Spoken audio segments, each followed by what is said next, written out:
We talked about why we're in Syria. You ever wonder why we're in Syria? It's there because we're trying to help people. I'm here with Robert Yesamura, Hank Thompson. We're going to talk about Syria. Robert F. Kennedy Jr., he wrote an article. We covered some of it that appeared in the Politico. This is also over at Echo Watch, which is even of a longer version of that story. And there's some stuff that we left out I want to talk about.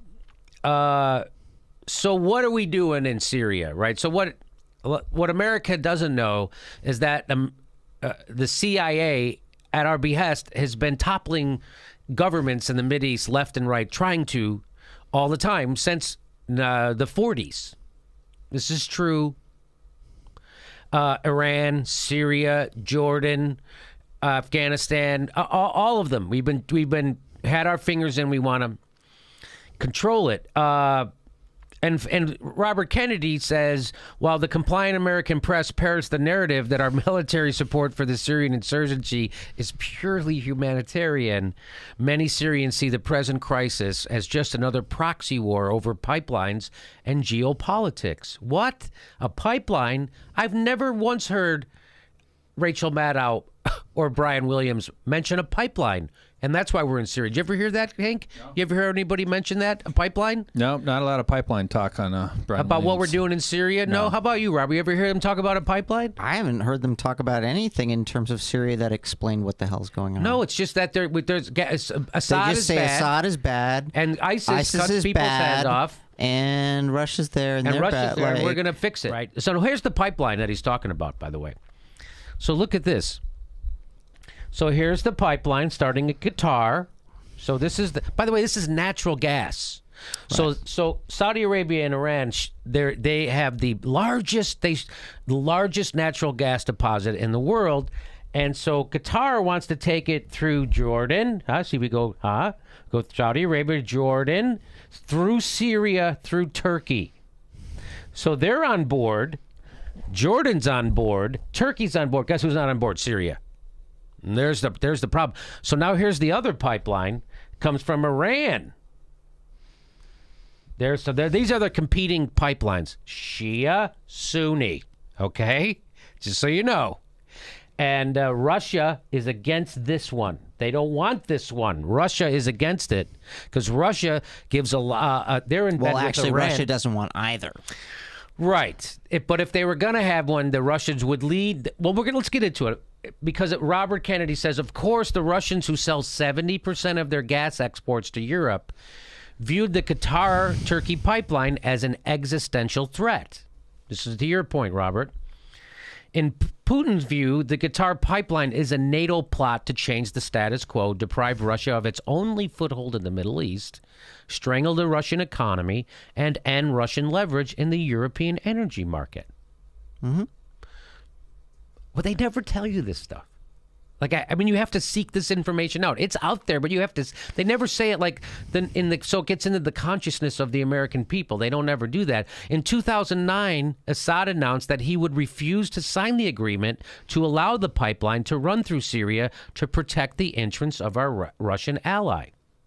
What happened then when he tells the United States and Saudi Arabia that I'm not going to let you have your pipeline? What do you think happened? Well, at that very moment that Assad rejected the pipeline, military and intelligence planners quickly arrived at a consensus that fomenting a Sunni uprising in Syria would be a good thing.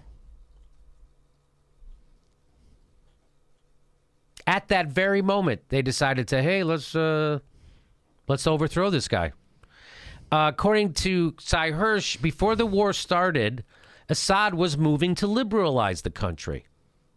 Yeah, so they weren't going towards theocracy or fundamentalism. Syria was actually, again, the way Iran was before we messed it up, a secular democracy, right? So he was moving that way. So in 2011, the U.S. joined France, Qatar, Saudi Arabia, Turkey, and England to form the Friends of Syria coalition. Boy, is that Orwellian. That's a really creepy sounding thing, man. That sounds like the worst sewing circle ever. In 2011, we founded the Friends of Syria coalition, which formally demanded the removal of Assad. The CIA then provided $6 million to Barata, a British TV channel, to produce pieces and treating Assad for propaganda. Saudi intelligence documents published by WikiLeaks show that by 2012, Turkey, Qatar, and Saudi Arabia were arming, training, and funding radical jihadist Sunni fighters from Syria, Iraq, and elsewhere to overthrow Assad. So that means all of our allies in the Mideast were funding the people we claim to be fighting. ISIS, cutting people's heads off, radical Islamic jihadists. Those people, the guy who's up, those people, our friends in the Mideast are funding. So they're funding our enemies. Our friends are friends with our enemies.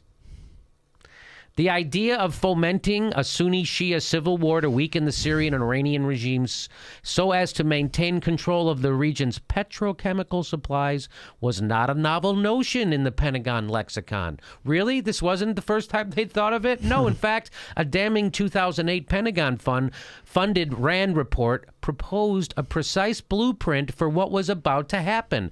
The report observes that control of the Persian Gulf oil and gas deposits will remain, for the U.S., a strategic priority that will interact strongly with that of prosecuting the long war. Ugh. In 2008, they said this. The long war. The long war to overthrow the uncooperative Bashar Assad was a feasible path to achieving the shared objective of completing the Qatar-Turkey gas link.